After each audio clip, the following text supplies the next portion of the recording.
18절부터 23절까지입니다. 르호보암이 다윗의 아들 여리못의 딸 마할랏을 아내로 삼았으니 마할랏은 이새의 아들 엘리압의 딸 아비하일의 소생이다. 그가 아들들 곧 여우스와 스마랴와 사함을 낳았으며 그 후에 압살롬의 딸 마아가에게 장가들었더니 그가 아비야와 아떼와 시사와 슬로밋을 낳았더라. 르호보암은 아내 18명과 첩 60명을 거느리어 아들 28명과 딸 60명을 낳았으나 압살롬의 딸 마아가를 모든 첩보다 더 사랑하여 르호보암은 마아가의 아들 아비야를 후계자로 세웠으니 이는 그의 형제들 가운데 지도자로 삼아 왕으로 세우고자 함이었더라. 르호보암이 지혜롭게 행하여 그의 모든 아들을 유다와 베냐민의 온 땅 곧 모든 견고한 성 옆에 흩어 살게 하고 양식을 후히 주고 아내를 많이 구하여 주었더라. 아멘. 기도하겠습니다. 세상에 되어진 일들을 또 우리에게 되어진 일들을 우리가 알 수가 없습니다. 말씀을 통해서 하나님 어떤 뜻을 가지고 일하시는가를 어렴풋이 알아갈 뿐입니다. 오늘 이 시간도 이 말씀을 통해서 하나님 일하심을 알게 하시고 우리의 삶 속에 박혀있는 일하심 가운데에서 오직 하나님을 찬양하는 노래소리만 나오는 우리의 심령이 되도록 해주시옵소서. 예수님 이름으로 기도합니다. 아멘. 교회에서 그 목사들이 많이 강조하는 것 중에 하나가 성경 좀 보라고 하는 겁니다. 성경을 좀 부지런히 읽으라고 하죠.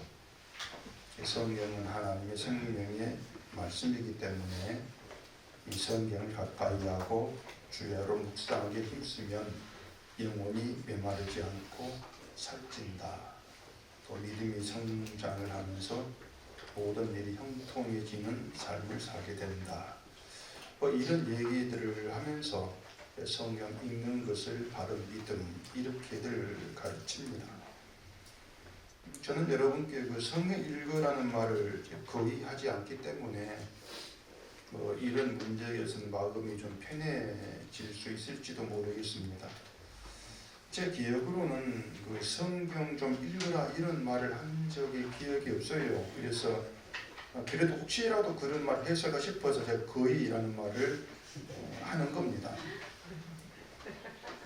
교회는 이제 그렇습니다. 성경을 읽고 또 무슨 필사대회라는 것도 하고 또 구역마다 성경 읽은 장소를 그래프로 그려서 붙여 놓으면서 또 경쟁을 하게 하기 때문에 성경을 읽을 수도 있죠. 물론 이제 그런 경우에는 정독을 하는 것보다도 읽는 척하고 장수를 늘려야 되니까 넘기는 것이 대부분이라고 할 수가 있는데 어쨌든 그런 것까지 다 성경 읽은 것으로 인정을 한다고 하면은 아무래도 은석 교인들보다는 성경을 많이 읽지 않겠는가 그런 생각이 좀 듭니다. 여러분 가운데도 제가 성경 읽으라는 말을 하지 않아도 자발적으로 알아서는 열심히 읽는 그런 훌륭하신 분이 계실 수도 있는데 우리가 이제 이런 질문을 한번 해보십시다. 어떤 질문인가 하면은 성경을 읽는 것과 읽지 않는 것의 다른 점, 그 다른 점이 뭐냐고 하는 겁니다. 성경을 열심히 읽은 사람과 읽지 않은 사람의 다른 점이 있다면 그것이 무엇이고 또 그 다른 점이 어떻게 드러나는가 하는 것입니다. 우리가 이 성경을 읽는가 읽지 않는가 이런 문제는 좀 잠시 접어두고 이것부터 여러분이 먼저 좀 생각을 할 수 있어야 합니다. 성경을 읽는 것과 읽지 않는 것의 다른 점, 그 다른 점을 모르면은 사람들은 결국에는 누가 더 성경을 많이 읽었는가 이런 경쟁으로 가게 될 수밖에 없습니다. 이것이 성경을 읽으라고 강조하는 교회에서 쉽게 흔히 드러난 그런 모습들이라고 할 수가 있는 거죠. 그러니까 성경을 읽으라고는 하는데 읽는 것과 읽지 않는 것이 다른 점을 제대로 말을 하지를 않습니다.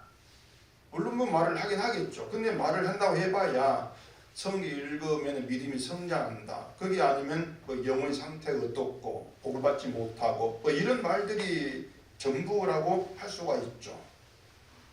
그런데 그러한 것들은 그 전부가 다 애매모호한 추상적인 말이에요. 생명의 양식, 말씀을 읽으면 영혼이 살찐다. 여러분 그 영혼이 살찐다는 거 어떻게 확인합니까? 몸이 살찌는 거야 확인되죠. 옷이 작아진다든가 확인되는데 영혼이 살찌는 걸 뭐 어떻게 여러분 확인할 수 있어요? 확인 안 되는 겁니다. 애매모호한 추상적인 말이거든요. 현실에서 드러나는 그런 말들이 아닌 거예요. 성경 읽으면 뭐 말씀으로 하나님과 교제가 되고 어떻게 교제가 하는 거예요? 안 보이는데 그런 것들을 물어보면 대답들을 사실을 못하죠. 그래 그런 애매모호한 추상적인 그런 말 말고 현실에서 드러나는 그런 다른 점들을 우리가 좀 생각을 해야 되지 않겠냐고 하는 거죠. 자, 어떻게 다른가? 질문의 답은 아주 간단합니다. 성경 읽으면은 1번 의인이 된다, 2번 죄인이 된다. 2번. 예. 자신만의 답이 나오네요. 성경을 읽지 않으면 1번 의인으로 산다, 2번 죄인으로 산다. 간단하지 않습니까? 그게 다른 점인 것이고 다른 점이거든요. 믿음이 성장하고 영원히 멸망하지 않고 이런 건 없어요. 그게 다른 점을 들어가지 아니한단 말입니다.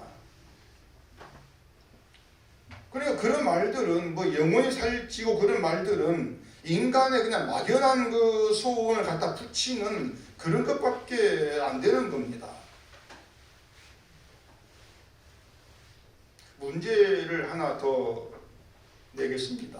자, 성경은 나를 1번 신나게 한다, 2번 난처하게 한다. 난처하게 한다. 야, 이거 시원하다. 보세요, 다들 성경 읽고 있지 않습니까? 이 성경을 읽지 않으면 그런 답이 못 나와요. 읽고 계시거든요. 성경을 읽으니까 이 성경이 나를 난처하게 하더라. 이걸 경험해서 알게 된단 말입니다. 읽지 않으면은 성경이 나를 난처하게 한다는 경험을 할 수가 없어요. 그렇기 때문에 난처하게 하더라 이런 말을 이해를 못하는 것이죠. 사람들은 성경에 대한 이해가 그렇지를 않습니다. 하나님 말씀은 기쁨과 은혜를 주는 것이 당연한데 어떻게 그 말씀이 나를 난처하게 이해를 못합니다. 나는 성경 백독을 했는데 그런 적이 없더라. 그건 성경에 있지 않은 거예요. 백독, 천독 아무 의미가 없습니다. 읽지 않은 겁니다. 그러니까 이제 성경을 읽는다는 제 말의 의미가 뭔가를 이제 좀 눈치를 채셨을 거예요. 눈으로 보고 읽고 장수 넘기는 그걸 말한 것이 아닙니다. 읽는다고 하는 것이. 성경이 말씀하는 걸 듣는 것, 그것이 성경을 읽는 것에 해당이 되는 겁니다. 근데 말씀드린 것 성경 우리를 죄인으로 만들어요. 죄인 되게 하죠. 근데 사람이 성경을 보기 전에는 자기 믿음의 문제를 발견치를 못합니다. 발견한데 해봐야 엉뚱한 발견입니다. 기도 안에 전도 안에 이것밖에 발견 못하는데 성경 그걸 가지고 죄로 다루지를 않아요. 그렇기 때문에 성경 보지 않으면 내 문제가 뭔가를 모르죠. 내가 완전하다고는 말 못하는데 그래도 큰 흠이 없이 믿음 생활 잘하고 있습니다. 이렇게 자기 평가를 스스로 내린단 말입니다. 그런 생각 가지고 성경을 보기 때문에 성경에 말하는 걸 듣지를 못하는 것이고 듣지를 못하니까 난처함이라는 경험을 못한단 말입니다. 그게 없어요. 성경은 우리를 난처하게 합니다. 그건 분명한 사실인데 왜 난처하게 하는가? 왜 우리가 난처해지는가? 난처하다고 하는 것은요, 이걸 지킬 수도 없고 지키지 않을 수도 없는 그런 상태를 말합니다. 이게 난처한 거예요. 믿는 자로는 성경을 지켜야 되는데 차마 지킬 수 없는 말씀일 때 그때 우리 난처해지는 것이죠. 성경 전체 그런 거예요. 우리 그렇게 만들어요. 그렇기 때문에 성경을 만 난처에 있더라 그 자체가 난처하던 자체가 우리가 죄인됨이라는 사실을 드러내는 의미가 된단 말입니다. 죄인에게 난처해지는 것이에요. 예를 들어서 예수님께서 하신 말씀에 무릇 내게 오는 자가 자기 부모와 처자와 형제와 자매와 더욱이 자기 목숨까지 미워하지 아니하면 능히 내 제자가 되지 못하고 이렇게 말씀했는데 그 말씀대로 하려면 예수님의 제자가 되려면은 내 부모와 처자, 형제, 자매 그리고 내 사랑하는 가족들 미워해야 한단 말입니다. 여기 한술 넣어가지고 내 목숨까지도 미워하라고 하지 않습니까? 이런 내용 읽고 난처해지지 아니한다? 그럼 읽지 않는 거죠. 읽지 않았으니까 난처함이라고 읽지 않습니까? 성경에는 하나님이 우리를 어떻게 바라보시는지가 나와 있습니다. 어떻게 바라보시겠는가? 의인으로 바라보시는가? 죄인으로 바라보시는가? 아니면 믿음의 성공자로 바라보시는가? 실패자로 바라보시는가? 죄인으로 보시고 실패자로 보시는 것이죠. 그래서 성경을 보고 읽는다고 하는 것은 하나님의 우리를 보시는 그런 안목, 그 안목을 그대로 우리가 전달을 받아가지고 하나님의 그 안목으로 나를 바라본 작업이에요. 이게 성경 보는 것입니다. 읽는 것입니다. 그렇게 일을 하셔야 돼요. 그래서 나를 죄인으로 실패자로 간주하게 되는 것이 성경 읽으셨네요. 그렇게 되어지는 것이고 그것이 결국 내 목숨까지 미워하게 된단 말입니다.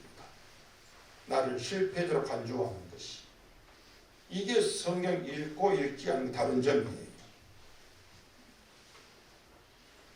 목숨까지 미워한다는 것은 살아있는 걸 미워하고 자살하라 그런 뜻이 아니고요. 내 사랑, 자기 사랑으로 살아가는 그런 자신을 믿음이 있다고 생각하지 말고 실패자로 간주하라는 겁니다. 늘 나를 믿음이 있다고 생각했던 이 모든 게 엉터리였고 실패였구나. 그렇게 간주하는 게 내 목숨까지 미워하는 거예요. 내 전부를 미워하는 것이죠. 목숨이 내 전부 아닙니다. 우리가 지금까지 주일 되고 하면은 모여서 성경을 읽고 들어왔는데 어느 한 말씀도 자기 사랑으로 살아가는 우리 자신을 가치 있는 자, 우리의 믿음을 믿음으로 인정하는 그런 말씀이 없었지 않습니까? 저는 그런 말씀 드린 적이 없고 여러분도 듣지를 못했을 거예요. 모든 말씀이 하나같이 죄인으로 드러내는 말씀이었고 우리를 실패자로 끌어내고 세우는 그런 말씀이었단 말입니다. 그게 성경이기 때문에 우리 자신을 실패자로 간주한다면 우리는 성경을 읽었습니다. 이렇게 얘기할 수 있게 된단 말입니다. 몇 독을 했습니까? 의미 없다겠어요. 그래서 오늘도 우리가 함께 모여서 성경을 읽었습니다. 역대하성 읽었는데 그냥 눈으로 보고 읽고 그냥 설교 듣고 끝나는 그런 헛된 시간이 아니고요. 이 말씀이 우리에게 무엇을 말하는지 그리고 이 말씀 우리를 어떻게 난처하게 하는지 그걸 살펴보자는 겁니다. 그렇게 성경을 읽는 시간이 되자 그 말씀을 먼저 드리는 거예요. 오늘 본문은 이제 설교 제목대로 르호보암이 아들 가운데에서 자기 뒤를 이을 후계자를 세우는 그런 내용입니다. 우리나라 조선 시대를 생각하면 세자를 책봉하는 그런 내용이다고 내용이 되는 것이죠. 이 왕이라고 하는 것은 장자가 승계하는 것이 하나의 원칙으로 되어 있습니다. 이스라엘에서도 가문을 이어받는 것은 장자입니다. 상속권이 장자에게 있는 거죠. 지금의 우리나라 법이야 뭐 장자, 차자 그런 구별하지 않고 모든 자식에게 균등하게 재산이 아버지 재산 산속되게 되어 있어서 장자권이라고 하는 거 대수롭지 않게 생각하지만은 예전만 해도 아버지 재산 장자가 다 물려받았어요. 제 할아버지 재산도 우리 큰아버지가 다 장자 다 가져갔어요. 다 썼어요. 아주 많은 재산이에요. 이스라엘도 아버지의 것을 장자가 승계를 받습니다. 그래서 야곱이 장자권이라는 것을 탐을 내가지고 장자권을 놓고 에서 팥죽으로 거래를 했지 않습니까? 왕권이라고 하는 것도 장자로 이어지는 게 전통이에요. 전통인데 이제 르호보암이 보여주는 세자책봉, 후계자를 세우는 그 일은 이 장자의 전통을 무시를 하는 그런 방식으로 후계를 세웁니다. 그 18절에 보시면은 르호보암이 다윗의 아들 여리못의 딸 마할랏을 아내로 삼았다 이렇게 되어 있습니다. 이 마할랏은 르호보암의 사촌이 돼요. 다윗의 아들 여리못의 딸이니까 르호보암에게 사촌입니다. 또 이제 거기 19절 봐보십시다. 그가 아들들 곧 여호수와 스마랴와 사함을 낳았으며 이렇게 되어 있는데, 그러면 이제 장자가 여호수가 됩니다. 맨 처음 나온 아들 여호수가 장자가 되니까 이 사람이 르호보암의 뒤를 이을 사람이 되는 거예요. 자, 그리고 뒤 21절 보겠습니다. 르호보암은 아내 18명과 첩 60명을 거느려 아들 28명과 딸 60명을 낳았으나 압살롬의 딸 마아가를 모든 처첩보다 더 사랑하여 르호보암은 마아가의 아들 아비야를 후계자로 세웠으니 이는 그의 형제들 가운데 지도자로 삼아 왕으로 세우고자 함이었더라. 이게 르호보암의 의도였습니다. 이 르호보암이 솔로몬에게야 훨씬 미치지 못하지만 그래도 아내가 18명의 첩이 60명이었어요. 모두 78명의 여자를 옆에 두고 있습니다. 이들에게서 난 자식이 아들이 28명이 되어 있습니다. 딸이 60명이고 그러면은 그 28명의 아들 가운데에서 말씀드린 것처럼 마할랏의 아들 여우수가 장자로 후계자가 되어야 한다는 겁니다. 근데 르호보암은 마아가의 아들 아비야를 후계자로 세워가지고 형제들의 지도자로 삼는다 이렇게 되어 있습니다. 이 마아가가 압살롬의 딸인데 르호보암에게 압살롬은 큰아버지입니다. 그럼 마아가는 고모가 돼요. 르호보암 고모인데 그 고모를 아내로 맞이한 것인데 아마 나이 차가 그렇게 나지 않았던 것 같아요. 나이 많은 고모를 아내로 맞이했겠습니까? 나이가 적던 나이 차 나지 않던 그래 했겠죠. 근데 르호보암이 이제 모든 첩첩들보다도 이 마아가를 더 사랑했더라 이렇게 되어 있지 않습니까? 그래 마아가를 더 사랑하니까 장자서에 이런 거 다 무시해버리고 내가 사랑한 여자의 아들을 후계자로 삼겠다 이렇게 이제 나온 거예요. 다른 이유가 없어요. 내가 더 사랑한 여자, 그 여자의 아들, 그런 내 후계자 이렇게 되어진단 말입니다. 자, 여러분 같으면 어떨 것 같습니까? 열 손가락 깨물어 안 아픈 손가락이 없다 이런 말도 있는데 자식은 모두가 다 나에게 똑같이 소중하다 이런 뜻이거든요. 근데 그것은 아내가 한 명이 다는 말이고 여자가 78명인데 모두를 똑같이 사랑할 수가 없어요. 그리고 또 난 아들이 또 엄마가 다르지 않습니까? 그 아들 28명인데 각기 다른 여자에게 난 아들인데 그 마음이 모두에 공평하게 똑같이 향할 수가 없단 말입니다. 아무래도 더 사랑한 여자가 있으면 내가 이 여자를 더 사랑한다면 그 여자가 낳은 아들에게 마음이 더 가는 게 사실이란 말이에요. 우리나라 조선시대 역사에도 뭐 그렇게 해가지고 분란 일어나고 뭐 그런 경우가 많지 않습니까? 후궁의 아들을 사랑했다가 또 정실에 왕비의 아들 낳으면 또 그 아이를 또 사랑하면서 세자를 또 세울까 말까 또 고민하는 것도 있고 말이에요. 아마 그 인종과 선종과 광해군 시절도 그런 일이 있었다고 기억하고 있는데 잘 모르겠습니다. 역사를 잘 몰라가지고 어떤 사람 마음이라는 게 내 사랑한 여자에게로 끌려가게 돼 있단 말입니다. 그런데 또 한 아내가 낳은 아들이라 할지라도 더 사랑하는 아들이 있긴 한가 봐요. 이삭과 리브가가 이제 대표적인 경우라고 할 수가 있는데 창세기 25장에 보면은 이삭이 에서의 사냥한 고기를 좋아해서 그를 사랑했다 이렇게 말합니다. 이삭은 에서를 사랑했죠. 이삭이 고기를 꽤 좋아했던 것 같은데 이 사냥을 다니는 에서가 고기를 잘 이제 가져오니까 더 사랑했을 수가 있겠죠. 반대로 리브가는 또 야곱을 더 사랑했다고 그래요. 야곱을 더 닮았는지 아니 리브가를 닮았는지 야곱을 더 사랑합니다.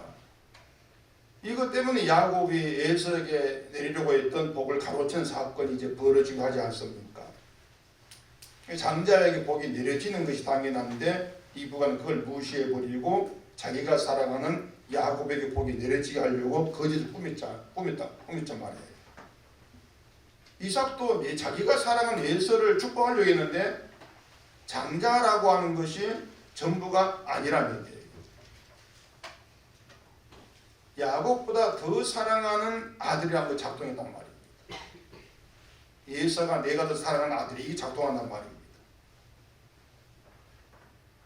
하나님의 뜻이 장자에게 있다면은 내가 사랑하고 사랑하지 않고 이걸 떠나서 하나님의 뜻에 의해서 장자의 축복을 해야 되겠죠.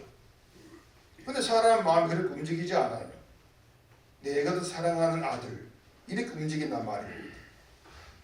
그래서 복을 중심으로 해가지고 드러난 인간 행위들 그 행위들을 보면은 하나님의 뜻이라고 하는 걸 생각하지 않고 늘 자기 뜻에 의해서 행동하게 되는 이것이 바로 인간이라고 하는 것입니다. 그런 점에서 르호보암도 다르지가 않아요. 가장 사랑하는 여자의 아들이기 때문에 후위에 세우겠다. 바로 이것이 하나님의 뜻이 없이 자기 뜻에 의해 움직이는 인간됨이다. 그렇게 드러나지고 있는 것이죠. 르호보암 개인의 문제가 아니고 이삭 개인의 문제가 아니고 리브가의 개인의 경우가 아니고 사람이 다 그렇게 살아가고 있습니다. 우리 역시 다 마찬가지고요. 하나님의 뜻이 중요한 것처럼 말하면서 자기 뜻에 장악된 채 행동하고 움직이게 되어 있어요. 이처럼 인간에게는요, 하나님의 뜻이 아니고 늘 내 뜻, 자기 뜻이라고 하는 것이 작동하고 있다는 것. 이걸 감지를 하셔야 한단 말입니다. 그걸 감지하게 하는 게 성경인 것이에요. 그래서 우리가 하나님 뜻이 담긴 성경을 읽으면 난처해지는 것입니다. 성경을 볼 때마다 우리가 항상 하나님 뜻과 상관없이 내 뜻대로 나를 위해 움직이고 살아왔더라. 이게 드러나기 때문에 그럴 수밖에 없죠. 그럼 르호보암의 경우는 어떤가 보십시다. 신명기 21장입니다. 신명기 21장 15절입니다. 어떤 사람이 두 아내를 두었는데 하나는 사랑을 받고 하나는 미움을 받다가 그 사랑을 받는 자와 미움을 받는 자가 둘 다 아들을 낳았다 하자. 그 미움을 받는 자의 아들이 장자이면 자기의 소유를 그의 아들들에게 기업으로 나누는 날에 그 사랑을 받는 자의 아들을 장자로 삼아 참 장자 곧 미움을 받는 자의 아들보다 앞세우지 말고 반드시 그 미움을 받는 자의 아들을 장자로 인정하여 자기 소유에서 그에게는 두 몫을 줄 것이니 그는 자기의 기력이 시작이라 장자의 권리가 그에게 있음이니라. 인간이 어떻다는 걸 알고 하나님께서 이미 법을 이렇게 두신 거예요. 이 하는 율법이 뭡니까?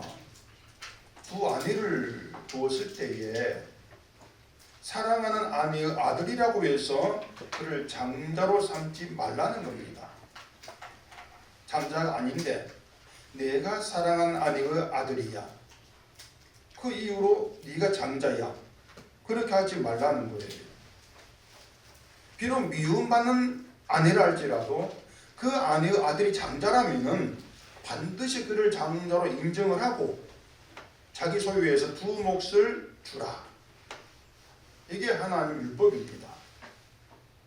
만약 르호보암에게 이 율법을 들이민다면, 이런 율법이 있습니다 말한다면 어떻게 반응하겠습니까? 난처해지지 않겠습니까? 난처해질 수밖에 없는 거예요. 지금 자기의 뜻은 가장 사랑한 여자의 아들을 후계자로 세우는 것인데, 근데 그 아들이 장자가 아니란 말입니다. 근데 율법은 장자를 장자로 인정해라. 율법대로 한다면은 장자를 세워야 돼요, 후계자로. 그럼 르호 입장에서는 율법대로 하긴 해야 되는데 나의 마음은 사랑한 마아가의 아들에게 향해 있습니다. 결국 이러지도 못하고 저러지도 못하는 난처한 상황에 처하죠. 이게 율법이에요. 늘 율법은 우리로 하여금 난처한 상황에 처하게 한다. 그렇게 하시면 된단 말입니다. 난처해진다고 하는 것은 이 말씀, 율법이 내 생각과 내 마음과 맞지 않다는 겁니다. 그것을 지금 드러내고 있는 거예요. 왜 난처해지냐? 율법이 네 마음과 안 맞지. 네 뜻과 안 맞지. 그래 난처해지지. 결국 너는 하나님 뜻 밖에 있잖아. 이렇게 우리를 몰아가는 게 말씀이고 율법이란 말입니다. 여러분에게 아내가 둘이 있는데, 하나는 바람 피우다 합시다. 둘이 있는데 하나는 사랑하고 하나는 미워합니다. 이런 경우에 사랑하는 아내가 먼저 아들을 낳아 장자가 된다. 그러면 아무 문제가 없고 고민할 것이 없어요. 사랑하는 아내가 장자 됐으니까 율법대로 장자로 인정하고 두모수 주면 된단 말입니다. 우리는 우리의 상황이 항상 그렇게 내 뜻과 발에 맞게 흘러가기를 바라고 있습니다. 내 형편, 내 상황이 아무 문제가 없이 고민거리가 되는 일도 없이 형통하게 모든 게 나에게 만족이 되도록 내 뜻에 맞도록 흘러가는 그런 상황이 되도록, 그런 상황이 되어서 흘러가기를 우리는 바라고 있단 말이에요. 우리의 날들이 뭐 그렇게만 주어지면 얼마나 좋겠습니까? 날마다 내 뜻에 맞고 고민거리가 되지 않고, 그거 얼마나 좋아요. 그러면 하나님 감사하고 기뻐하면서 마음 가볍게 하루하루 살 수 있지 않겠습니까? 우린 늘 그런 날을 기대하고 내 인생 그렇게 흘러가기를 기대하고 소원하고 기도한단 말입니다.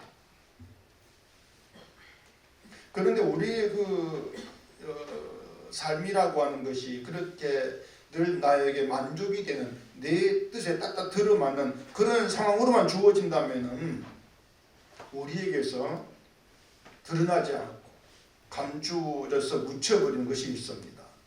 그걸 우리가 늘 아셔야 돼요. 내 뜻대로 되는 인생 얼마나 좋겠나 그렇게 생각하지 마시고 그런 인생 속에서 묻혀지는 게 뭘까, 내가 보지를 못한 게 뭘까, 이런 생각을 할 수 있어야 한단 말입니다. 묻혀지는 게 뭐냐면은 우리가 하나님 보시기에 어떤 인간인가, 이게 묻혀져 버립니다. 그게 위험한 것이거든요. 내가 어떤 인간인가 하는 것이 이게 묻혀지면은 내가 나를 모르게 돼요. 내가 나를 모른다. 이게 큰 엄청난 함정이란 말입니다. 이게 사탄의 함정이에요. 내가 나를 모른다고 하는 것이. 평탄한 삶에 만족하고 감사하면서 교회 다니는 그게 좋은데, 그렇게 나에게 만족이 되는 삶에서 내 자신이 저주를 받아야 될 그 존재라는 것, 이걸 보게 되고 이걸 실감하는 그런 기회를 만나지를 못한단 말입니다. 이게 저주입니다. 사실 이게 저주예요. 그게 심판이에요. 내가 내 삶에서 내가 죄인이라는 사실을 보게 되고 실감하는 그런 기회를 만나지를 못한다. 늘 형통하고 잘 풀린 인생만 되어진다. 그게 좋은 게 아니란 말입니다.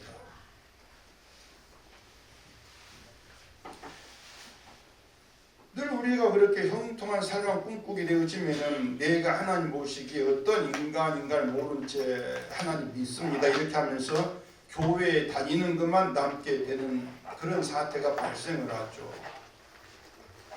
이것도 우리를 난처하게 하는 사실이란 말입니다.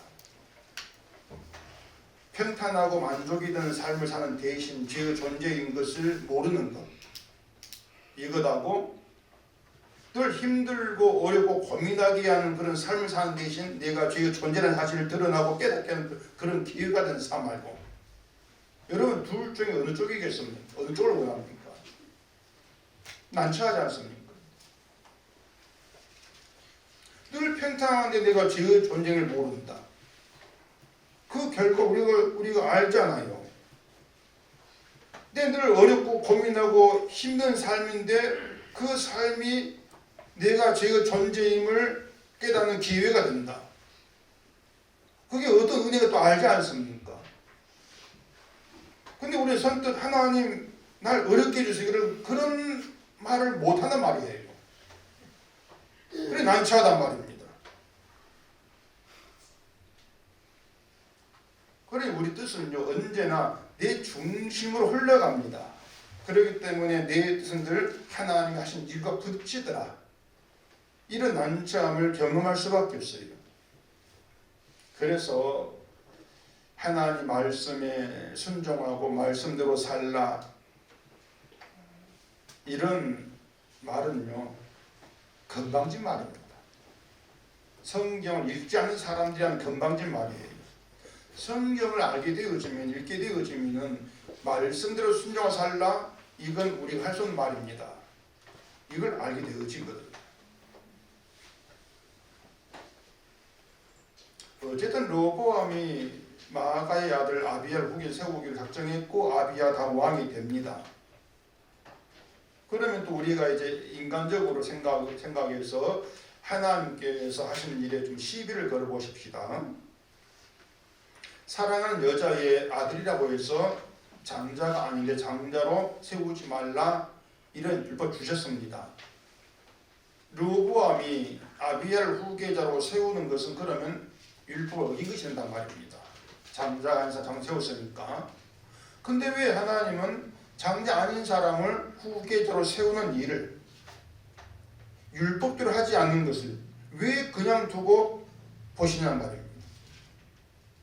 선지자 보내가지고 야는 율법대로 왜 다그쳐서라도 진짜 장자인 여우수를 후계자로 세우게 하는 것, 그럼 그렇게 해서 율법 지키게 하면 그게 옳지 않겠습니까? 이런 그 시비를 좀 걸어볼 수가 있단 말입니다. 근데 성경을 보시면 하나님은 르호보암이 하는 일을 전혀 간섭하지를 않습니다. 그 23절 마지막 절 봐보세요.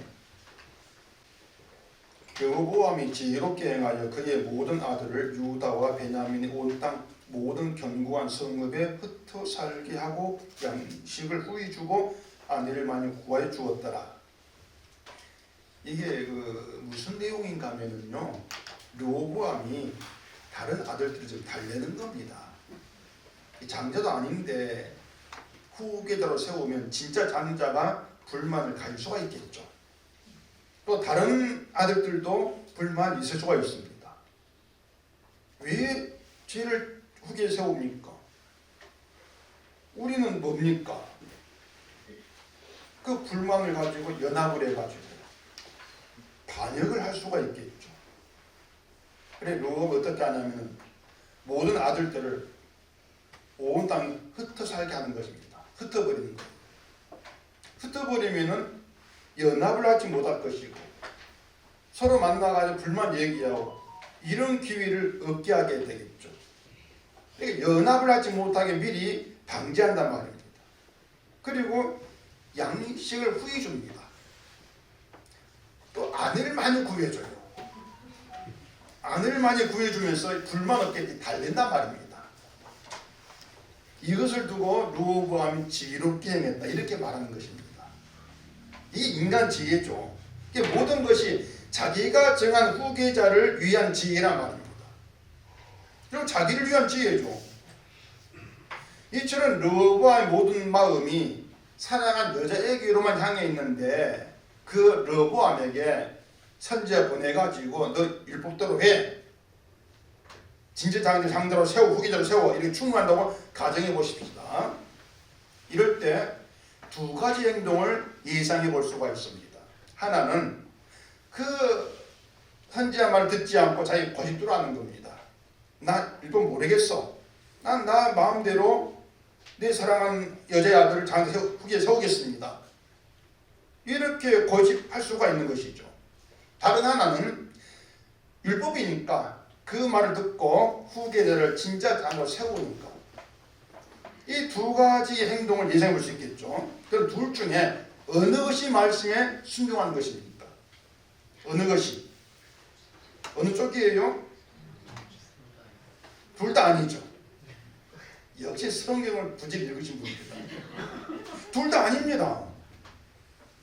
일부는 어쨌든 순종하는 거 아니고, 자, 2번, 두 번째, 후계자를 율법대로 세운단 말이에요. 그런데 거기에 순종하는 게 아니란 말입니다. 이유가 뭔가? 어쩔 수 없이 율법 때문에 바꾸긴 바꾸는데 에이씨 그럴 거 아니겠습니까? 에이씨 율법이라는 것 때문에 마지못해 바꾼단 말입니다. 이건 순종이 아닌 거예요. 그걸 순종이라 하지 않습니다. 그건 결국 자기 뜻을 끝까지 포기 못하는 거죠. 속에 품고 있는 것이 않습니다. 그래서 늘 그렇게 자기 뜻에 의해서 살아가는 우리, 내 뜻을 순순히 포기하지 않으려고 하는 그런 우리에게 율법 순종한다? 있을 수가 없는 일, 안 되는 일이에요. 율법은요, 억지로라도 지키게 하는 게 목적이 아니고요, 인간의 힘과 뜻으로는 지킬 수 없다. 이걸 드러내어가지고 알려주는 율법입니다. 넌 못 지켜. 이게 표면적으로 내가 이게 순종 못해 이걸 말하는 게 아니고요. 결국 표면적으로 그 율법을 지킨다 할지라도 내 마음속에 다른 게 있다 그 말입니다. 너의 마음속에 다른 게 네가 있잖아. 이걸 드러내는 거예요. 그래서 우리는 늘 입으로는 한 뜻을 말하면서도 마치 하나님을 가까이 하고 살아가는 것처럼 행시해야 하는 우리의 마음이 실제로는 하나님에게 멀어져 있다. 이걸 보여주는 게 율법 역할입니다. 그렇게 해가지고 죄인되게 하는 게 율법이란 말이에요. 율법이 우리를 죄인되게 한다. 그런 말을 제가 자주 하고 있는데 어떤 분이 질문하기를 우리는 이미 죄인인데 죄인되게 한다는 말이 무슨 뜻인지를 물어요. 이미 죄인인데 죄인되게 한다. 이걸 이해를 못하겠다는 것이죠. 죄인되게 한다는 것은 아직 죄인인 줄 모르는 사람에게 해당되는 말 같은데 죄인임을 아는 사람은 어떻게 그걸 받아들여야 됩니까? 그런 것입니다. 죄인임을 알고 죄인 되어 있으니까 또 죄인 될 필요가 없다. 그런 논리죠. 여러분 어떻게 생각합니까? 뭔가 일리가 있는 말 같습니까? 우리 생각에는 그게 충분히 일리가 있는 말이에요. 그런데 그렇게 생각한다는 것이 또 한편으로는 하나님 말씀으로 죄인 되게 하지 않으면 죄인 되는 것조차도 우리 힘으로 안 된다. 이걸 보여주겠단 말입니다. 왜 그런가 하면요, 나 죄인됨을 압니다. 내가 죄인임을 압니다. 이게 또 하나의 자기 증명이에요. 그게 또 하나의 나를 얘기한단 말입니다. 이거 내 죄인임을 하면 이것이 뭔가 하면 나 믿음 있어요. 이것과 같은 말이란 말입니다. 어떤 사람은 믿음 있다는 것으로 자기를 드러내고 어떤 사람은 나 복음을 알고 죄인임을 안다. 이걸 가지고 자기를 드러낸단 말입니다. 그게 죄라고 하는 거예요. 그러니까 성경이라고 하는 것은요, 우리가 생각하고 알고 있는 그 죄의 수준, 그 수준 말고 하나님께서 말씀하는 죄로 우리를 이끌어갑니다. 네가 하는 것 죄, 이건 지워버리고 하나님께서 말씀하는 그 죄, 그 죄가 이거야. 그렇게 진짜 죄로 우리 이끌어가요. 그렇게 해서 하나님이 죄로 말씀하시는 그 죄로 죄인되게 한단 말입니다. 그 죄가 뭔가 하면 하나님이 우리에게 주신 것, 하나님 주신 그 이야기를 하지 않는 게 하나님께서 말씀하시는 죄가 돼요. 의미가 달라요.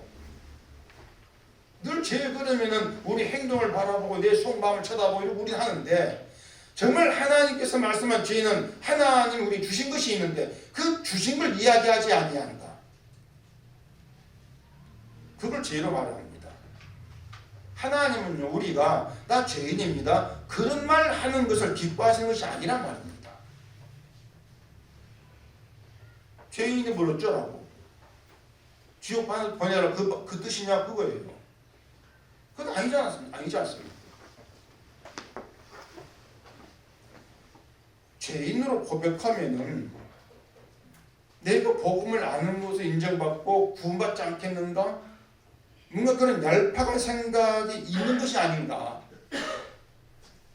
그런 생각을 해봐야 한단 말입니다.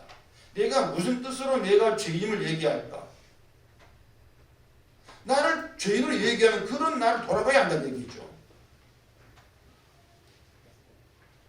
하나님께서 말씀으로 우리를 죄를 드러내고 죄의 자리에 우리를 앉히고 계시는 것은 그 죄의 자리에서 하나님 주신 것, 그게 무엇인가를 보게 한단 말입니다.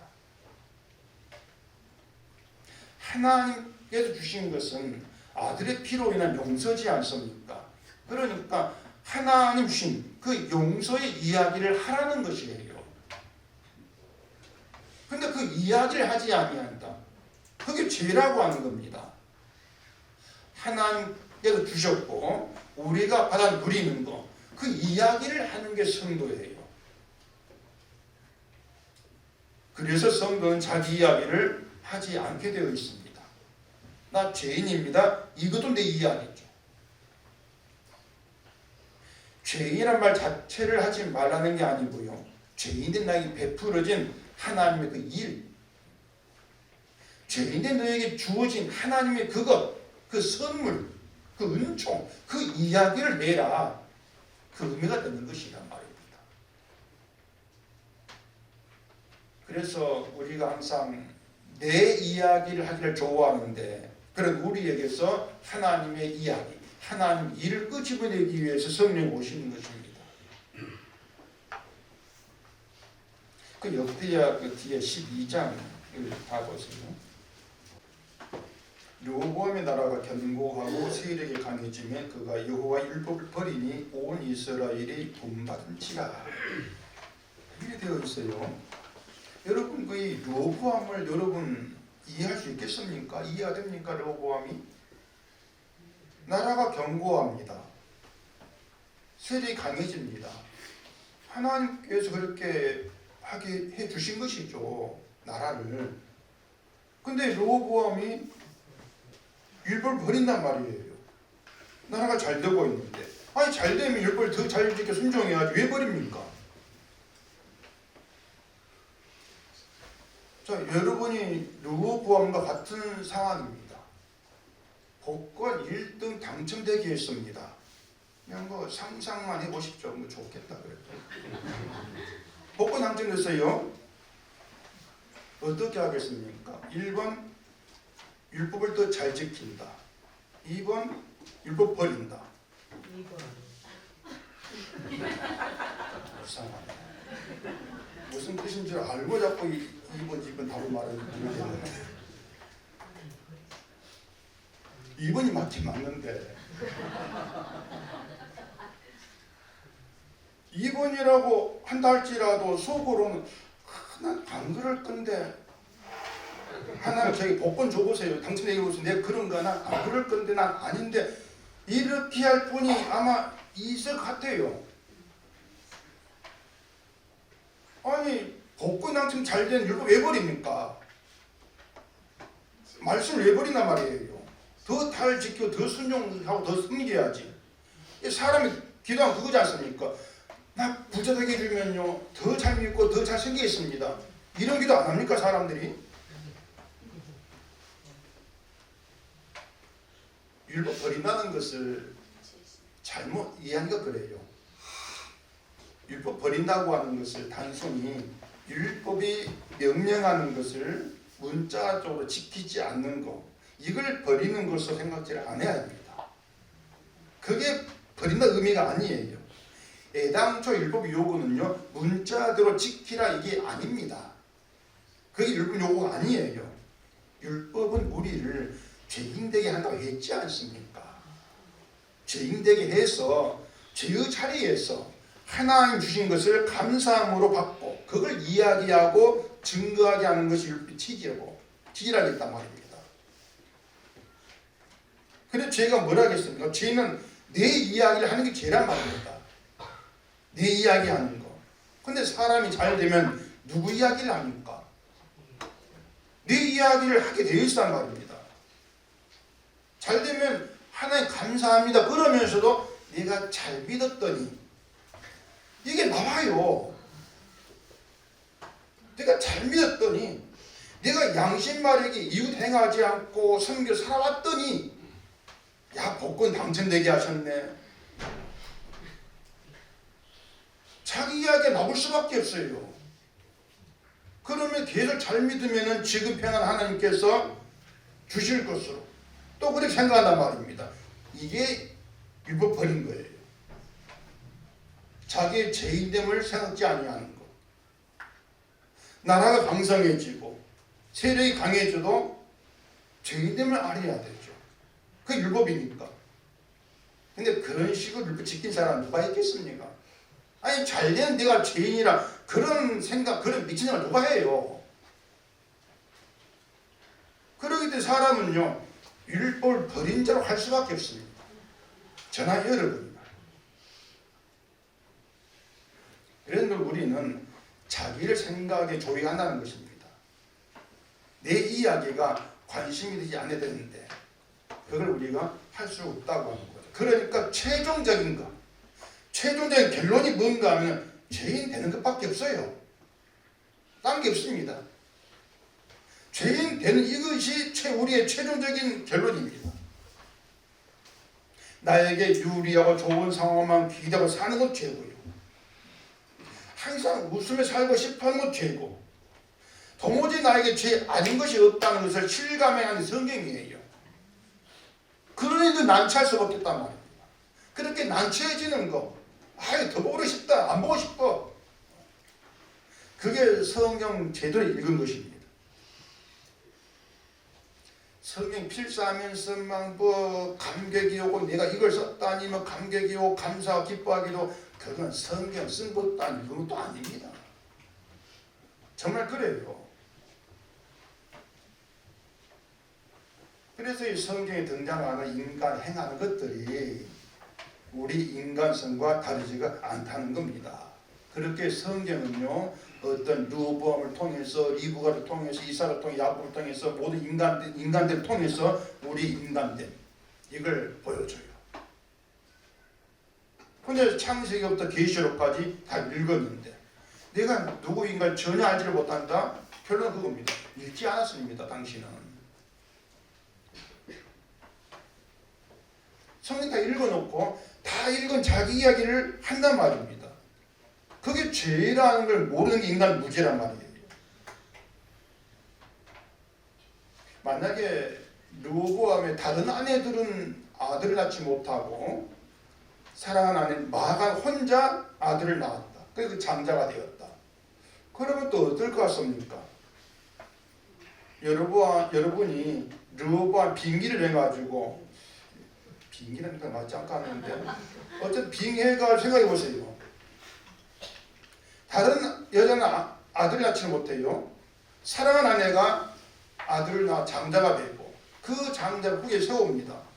막힘이 없어 흘러가요. 어떻게 생각하겠습니까? 야 역시 이게 하나님 뜻이구나. 하나님은 역시 날 사랑하시는구나. 그렇게 또 좋아하지 않겠냔 말입니다. 그러니까 이런 말씀 드리는 것은요. 여러분의 생각은요. 이래도 내 편이고 저래도 내 편입니다. 그게 우리 생각이 우리 사고입니다. 그런 우리를 죄 아래 가두는 것이 성경이다. 율법이다.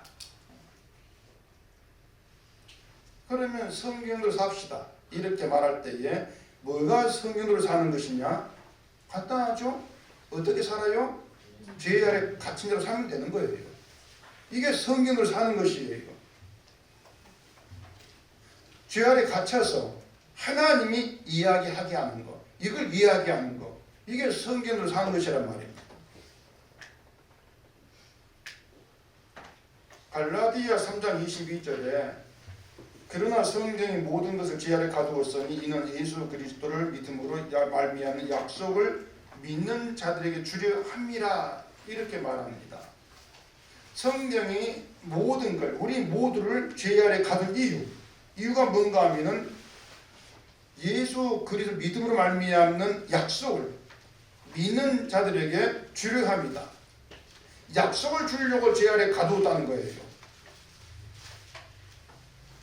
그런데 이상하죠. 아니 약속을 주시는데 굳이 죄 아래 가두어야 합니까? 이렇게 질문한다고 하십니다. 뭐가 또 답이 되겠어요? 아니 약속을 주시는데 왜 굳이 죄 아래 가둡니까? 하나님의 약속은 저주 아래 있는 인간을 하나님의 용서로 자비하심으로 구원하신다. 이게 약속 내용이란 말입니다. 그러면 그 약속을 줄 때 약속을 알아볼 자가 누구겠어요?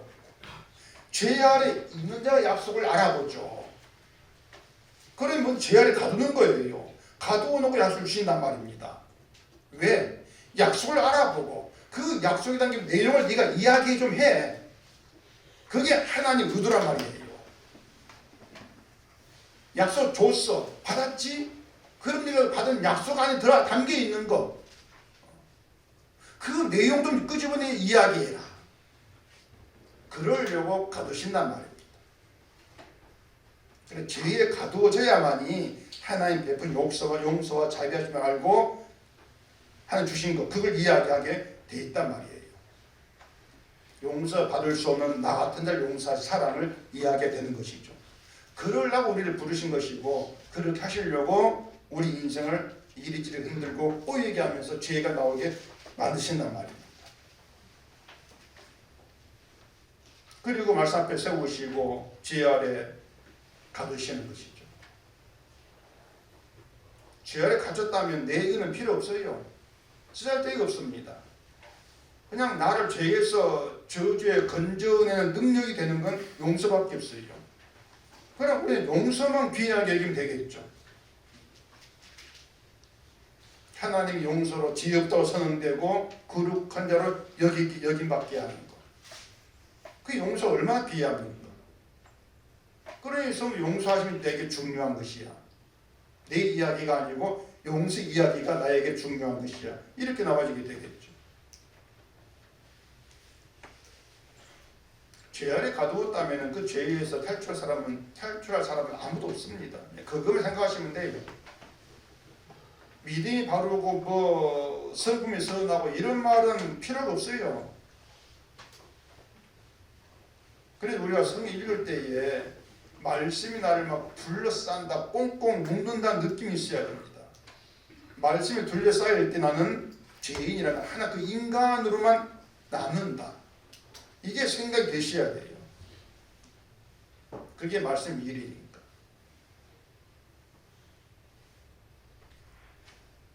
그래서 우리가 이 성경을 읽고 성령이 임하면 하나님의 안목이란 새로운 안목이 있게 돼요.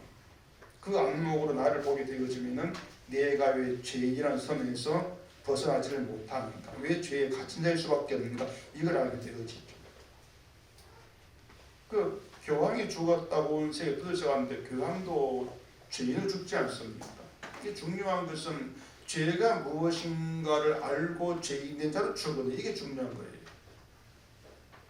교황으로 죽었다? 아무 의미 없지 않습니까?